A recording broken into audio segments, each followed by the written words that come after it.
Hey, welcome to the Wealth Chat podcast today with me and my beautiful sister, Benaisha Poole Watson, where we talk about business, banking, and real estate, right? Real estate. Don't forget real estate, guys. Right, that part. So today we got Eric, girl. We have Eric here. Ooh. Eric Whitehead is in the house. Yes. Thank you I'm for having me. excited.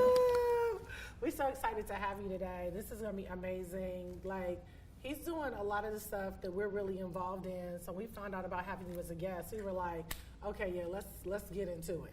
Thank you for having me. I'm actually really, really excited because this is my network. This is my market, talking about wealth and creating new millionaires and just different businesses and ideas because, collaboration is domination, coming together. The strength is in numbers. So are you saying this podcast is needed? This show is needed? Most definitely. Okay, needed. okay. They need to hear this. I like they that. need to hear this. Seriously.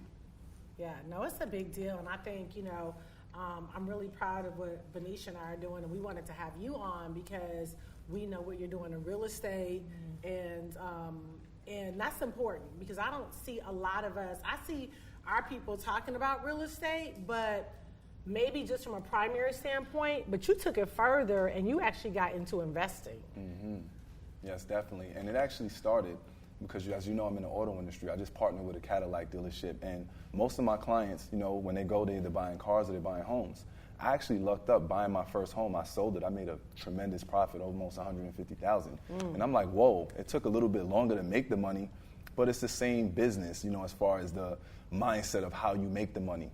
Once I made that money, I'm like, I need to tap into this a lot more. And now I'm looking into commercial properties, 50 plus unit buildings, because it's a lot of money and it's residual income. Okay, so I want to start from the beginning though. Let's start from who is Eric? Where did you come from? Who is this person? Because you are an amazing person and I can't wait for everyone to hear what you have to say. But how did it all start for you? Where did you come from, grow up wise? I'm from New York. I was born and raised in Brooklyn, New York. We hear that. Okay, Brooklyn you hear in the my house. accent. Yeah. So I've actually only been in Atlanta for about maybe 2 or 3 years now. Oh, wow. But I'm from Brooklyn, New York. I went to BMCC and Hofstra University. But it all started from the auto industry. I was a car dealer. That was my first job. I had a mentor, God rest his soul. His name was Mike. He was uncle through marriage, and he took me under the wing in the auto industry and taught me a lot. I was maybe 16 to 17 years old, straight out of high school because I graduated early. And I was always very popular because God blessed me with a gift of gab. So I was popular, I knew how to talk, and it worked hand in hand in the auto industry. So I got my opportunity to sell cars, and that's how it fueled my lifestyle, it fueled my success, and now I'm here. Okay, so did you say your first job was a car salesman at 16? First job at 16. How did you even, most 16-year-olds, they go to McDonald's or they go to the mall. How did you think car dealership? Did you meet someone and they inspired you? So I always loved cars. I always loved music and cars, and I had a passion for cars and airplanes from young. So that's my next venture I'm going to talk to you about. I want to get into private jet chartering and things like that. Yeah. But I had a passion for cars. I loved cars. I didn't know how to fix them, but I just loved how they sounded, how they looked, and I knew there was so many more cars on the road, and people were buying cars, and I knew it was money. I was a hustler. I was the kid in school, even though I was popular. I would sell waters. I would network. I would figure out a way to make some kind of money because I always wanted to be fly. I like to dress good. I like to smell good. I like to look good. And I grew up in a middle-class family, and what I wanted, sometimes they made me feel like it was too much. So it kind of forced my hand to want more out of life. I didn't want that minimum wage job. I wanted to make big money from young. So my parents, they actually made a bet with me. They said, listen, if you graduate high school early, we'll buy you a BMW. I wanted a 6 Series convertible. Okay. Now, they put me together something crazy because I was inspired to get that 6 Series. That convertible at that time, that 650, was crazy. So I actually went ahead, I did the bet with them, and I graduated at 16. I never got the BMW, but it showed that I had some kind of passion and drive and hustle to get me there. Yeah. So a couple months later, I met Mike. He was working at a dealership. Now, I didn't know what he was doing because he was fly, just like what I inspired to be. He had money, and he was very successful. Come to find out, he worked at a dealership. I started working with him. I didn't start at sales first. I was a porter and his finance assistant. So I got. Okay, so what's a porter? So a porter is a person who drives the cars to and from around the dealership, gasses them up, washes them, and you just like the go-to guy for the cars. Got you. So it was fun because I got to drive new and used cars. I got to see different cars that I didn't have the opportunity to ride in when I was younger, but it opened up my eyes and made me want more. Wow. So this is mind-blowing. Yeah. Because the fact that you own a dealership, like, this is so powerful. But Yeah. keep going, because I'm getting inspired. Like, So wow. from being a porter, I wanted to make more money. Now there was minimum wage at that time at the dealership.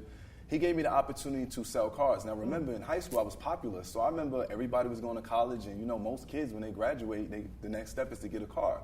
So I started networking with all the people I went to school, and I said, listen, I'm working at a dealership. You need to get your cars to me. You know how I do and what's going on.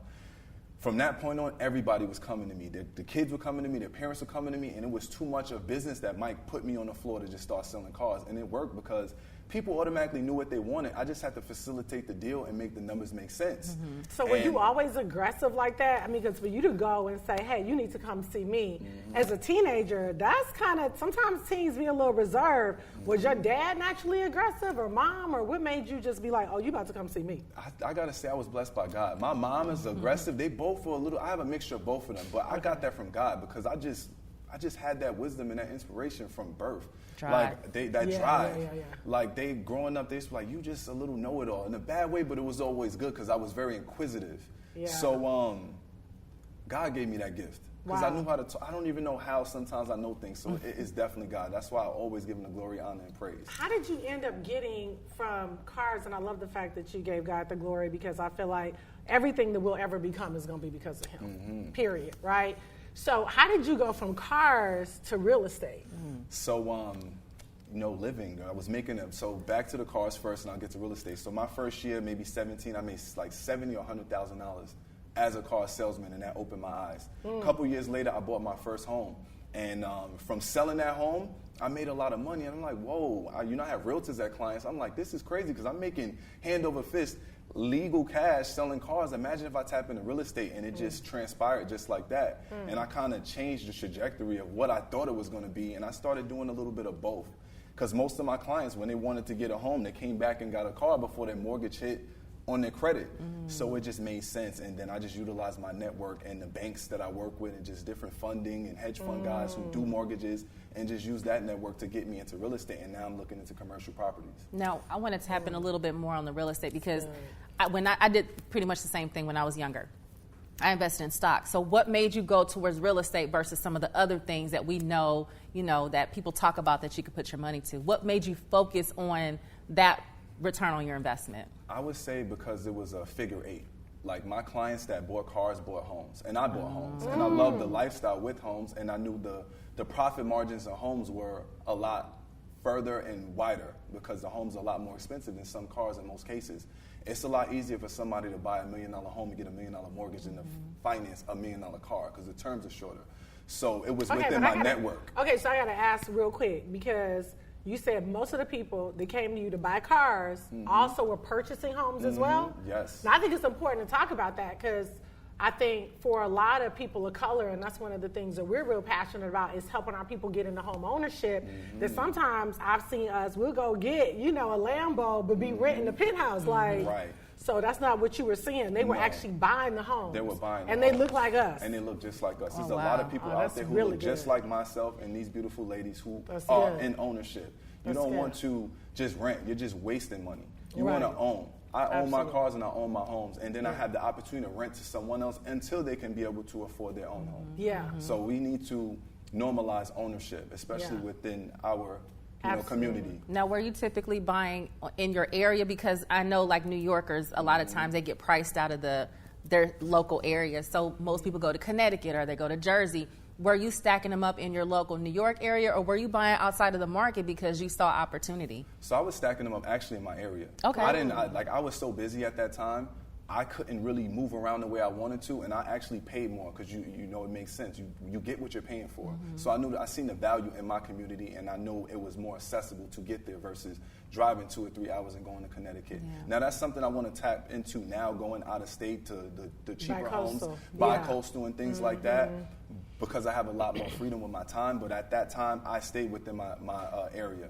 I went to Queens and I went to Long Island. And I spent more. And I even have a house right now that's on the market, and now I'm like, you know what, I own it, let me put it for rent. Now, it's not landlord friendly in certain areas of New York, but I'm actually going to list it on Airbnb because the house has a pool, jacuzzi, outdoor and indoor. And I know it'll be something everyone would love to see. And I'm actually 5 minutes from Jones Beach. Oh, I gotta wow. ask you this real quick because we've had this conversation. As much as Airbnb, they've done their thing. Don't you find that their fees have just gotten ridiculous? I almost find like it's better to just do your own short-term rental. Yes. So here's the thing, and this reminds me back when I owned a rental company back in 2013. There was no Turo for the car world because my primary world is cars. So I had more of the risk, more of the liability, and more exposure. So it kind of scared me at the time because I had so much going on with car sales. Rental was a whole other ball game, and I had to restaff, and it was costing me a lot of money, so I shut it down. So I actually appreciate the Airbnb with the fees because it gives me more flexibility to run my other businesses because that's not my primary source. So Right. I'll pay the people the 20% or whatever it is now and get my 80%, but I have less risk, less exposure, and I'm still making money. I became successful knowing that anything more than what you put in is a profit. So if you make $1, if you have $1 million of those dollars, it's still $1 million versus Right. all the headaches that I can get from doing it on my own and not making sure everyone, gets paid. Jay-Z said it best, 1% of $1 trillion company is $1 billion. Right. So Right. why not tap into any amount of Yeah. money that's out there? And I grew up on a half a loaf of bread is better than none. Right. A slice of bread is better than nothing. Right. So, okay, going back, since you mentioned that, how was your family living? I mean, did you come from people who spoke life into you in reference to building generational wealth? What was that like? So I grew up in a middle-class family. Everybody was working class. Everybody was law enforcement. My grandmother was a principal of the elementary I went to. And yes, they spoke a lot of life, but I just had an entrepreneurial spirit that God gave me because I didn't want to work for anybody because I knew that I could make the max amount of money that I wanted to make and not have control. And remember when I said I was younger, I wanted so much, and they were like, Yeah. whoa, you know too much and you're doing too much, and this stuff costs money, and I didn't like to be told no. So I didn't like to be told no. I like to shop, I like to travel. I'm like, I want to feel my own lifestyle, and I know that we're working for someone else because I've done it in a dealership. When you start making a lot of money, they start trying to figure out ways to hinder your pay plan. So that's how I actually went into ownership, back to that story. So I worked in the car business. I worked my way up. I did sales. I did finance. I ran stores. And I remember having a conversation because I was always the top guy with my personality and the deals I was bringing in. I remember working for the #1 store that I worked for that I made the most money in my career before going independent was a Lexus store called Rockville Center in Long Island. And I remember sitting with my boss at the time, and I'm like, wow, I looked at my W-2 like, wow, God is good. Like this is great. I was yes. I was 18, Yes. I was 19 with a brand new Maserati that just came out. This is when Maseratis were Maseratis. You know what Right, I'm saying? right, So right. I remember looking at my W-2 and I remember asking like, wow, I made this. How much you made? And he Right. said, you really want to know? Here we go. And I'm like, yeah, because I'm doing all the work. Like, I'm here, bro. My feet hurt. I'm like, I don't want to be here. I barely see you. And we used to go out. I always had a good work boss relationship. I could work with you and then still go out and have a cocktail and be good. When this dude showed me his W-2, it blew my mind. He made like almost $3 million. I said, whoa, I'm doing 80% of the work and I'm getting paid pennies. I only got 20% of every deal I've ever made. So I remember having that conversation with him and I said, listen, I need to take some time off and I got to figure out what's next. And he gave me the conversation and kind of shut me down. Like, what are you going to do? Make the same money or less? And I said, I got to go see for myself.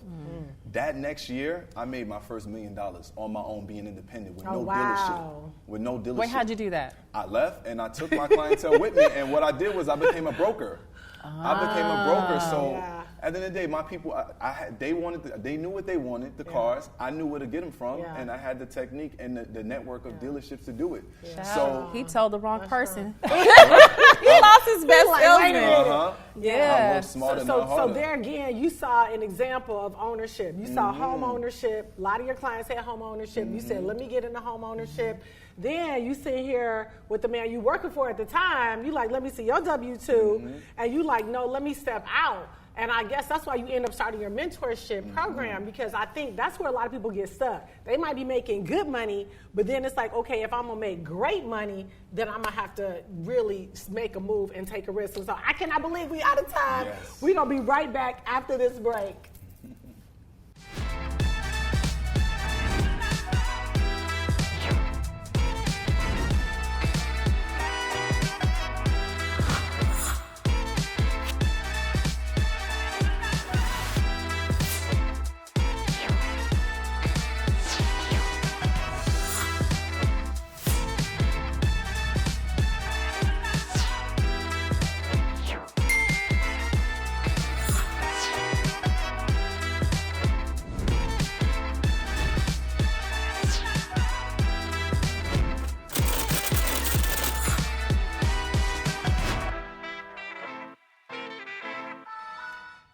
Welcome back to the Wealth Chat. We are sitting here with Eric Whitehead, and we're about to dig a little bit deeper, you guys. So, Eric.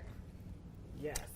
In this conversation we're having today, I've noticed a theme. And the theme is, first and foremost, you always ask questions. You put yourself in the right spaces and places, in the right rooms.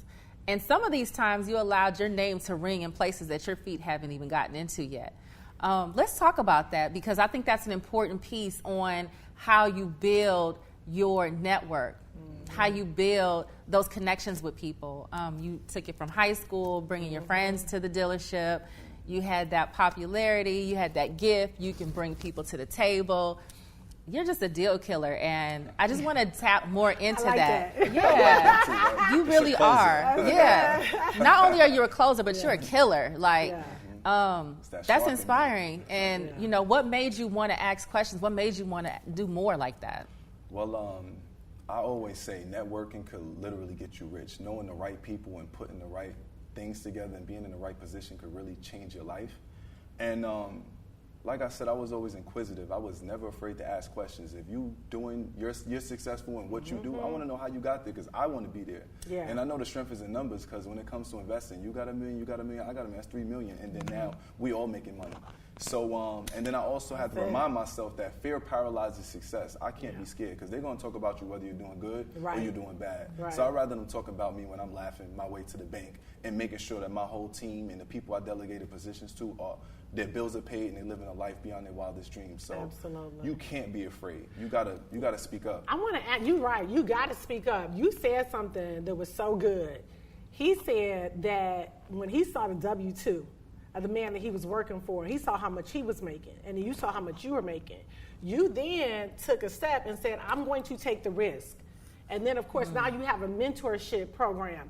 How much do you think is being willing to take a risk? And I tell people, I'm not saying just jump into stuff, but I do believe that there's a financial instinct, a leading that God gives you, I call him Holy Spirit, that will say, move now. Mm-hmm. How much of that do you think has attributed to your success, and how much of that do you teach the people that you mentor?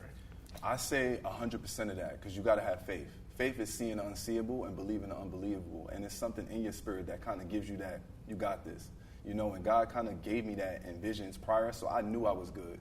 You know, I felt it in my spirit. And even if it didn't happen on my time, it's always his time, I knew it was going to happen at some time.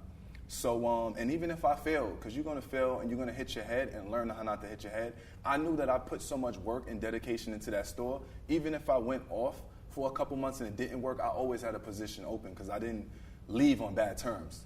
You know, I left on good terms. So that was also there, and God just blessed my vision. And also with my mentorship program, 100% I'm encouraging my people.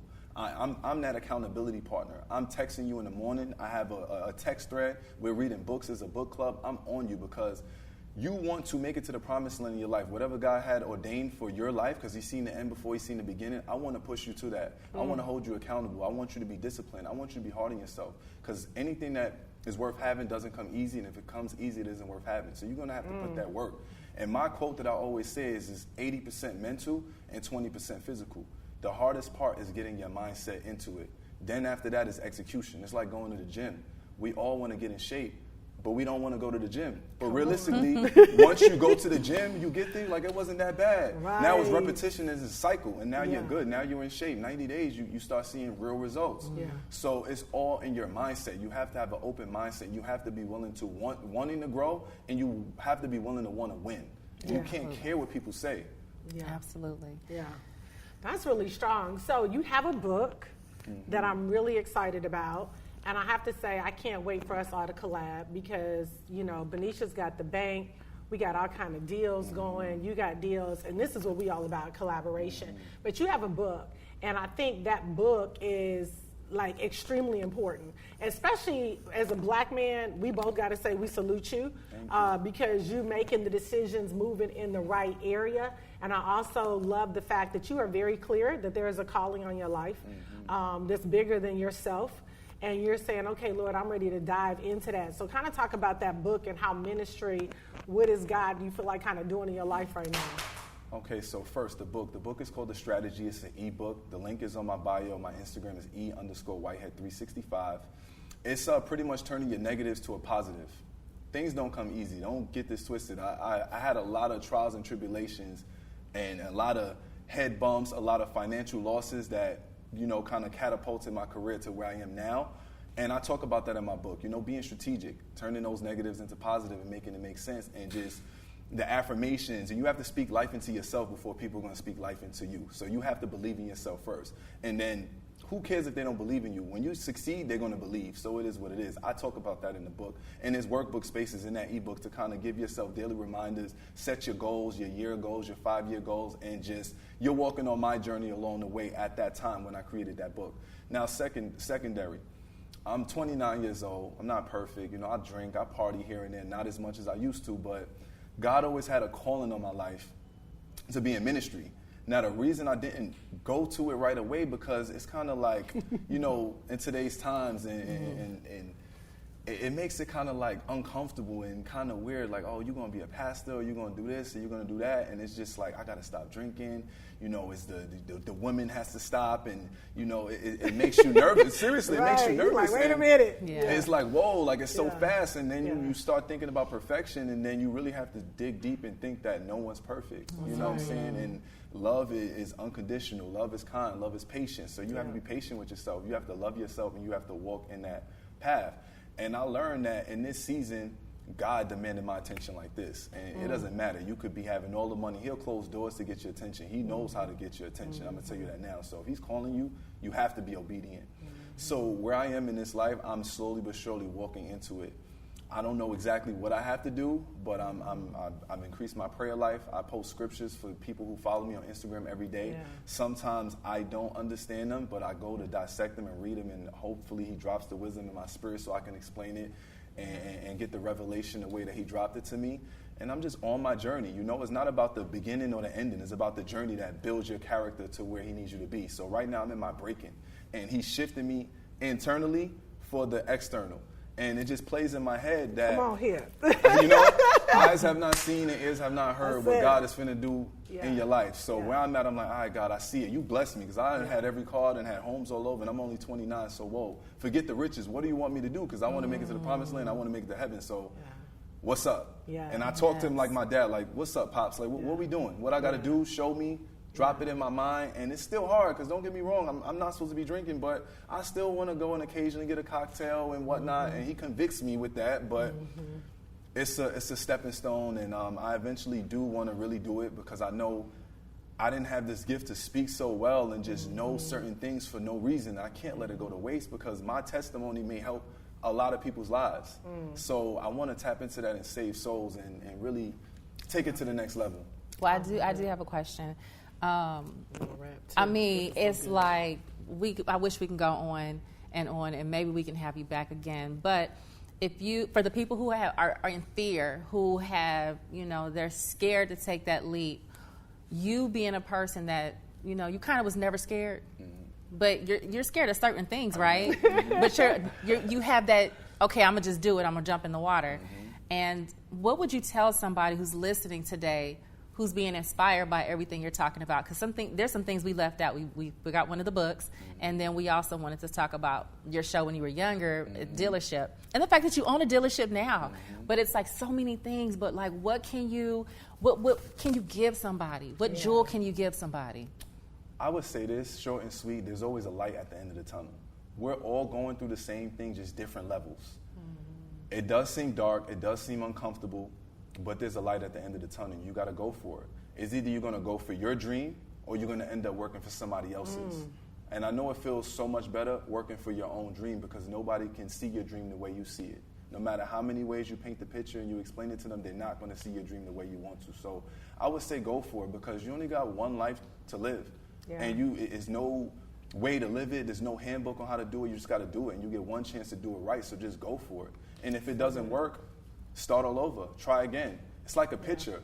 No matter how many times you get it, keep taking new shots. And then you're going to get that shot, and then that one shot could be that one opportunity to be the game changer. Now, what's your last thing? What's your next step? What's the goal for the next 2 years? What's your 2-year goal? So my 2-year goal is to expand the different dealerships. I'm looking into franchising stores. I do want a BMW franchise. BMW was one of my first cars I always wanted. I know I need help. If there's any general managers or owners out there looking to expand with a minority successful owned dealership owner, I'm here. I want a BMW franchise within the next 2 years, and I also want to continue diving into commercial real estate. I want to have 100+ unit buildings. I see how many people are paying rent. It just doesn't make sense, and I don't see many of us owning those buildings. And the same with the auto industry, which forced me to be an owner because the people that I worked under who was multi-millionaires and multi-billionaires were Caucasian, they were Indians, they were Jewish, they were many different ethnicities, Indians, and I'm like, whoa, like where's the African American men? Like the people that look like me, who have a mindset like me, where y'all at? So I want to normalize that, you know, and I want to show my people and my peers and the people who are younger than me that you don't have to be a rapper or athlete to be successful. You can be an entrepreneur and live just like them or even better. And it's okay to be educated because I'm educated, but I can do both. And that's what modern day millionaires is about. I don't have to wear a suit. That doesn't discredit my business. That doesn't discredit what I do and my legacy that I'm going to leave here on this earth. Absolutely. This is so good, girl. It was so good having you. You were so amazing. I wish you so many blessings in your future. And as you were saying that, it came to mind that a dealership that I used in Virginia was owned by an African-American man. So my goal is to connect you guys together. Thank you. Yeah. You're welcome. No, we really appreciate you coming on today. And I hope you were inspired today to, you know what, take that risk and make that purchase, connect. Don't feel like you got to do it by yourself. God knows how to put people in your path to help you scale. You can't take yourself to the next level. You need people. So until next time, thank you so much for joining us on the Wealth Podcast. Follow the Wealth Chat. That's it.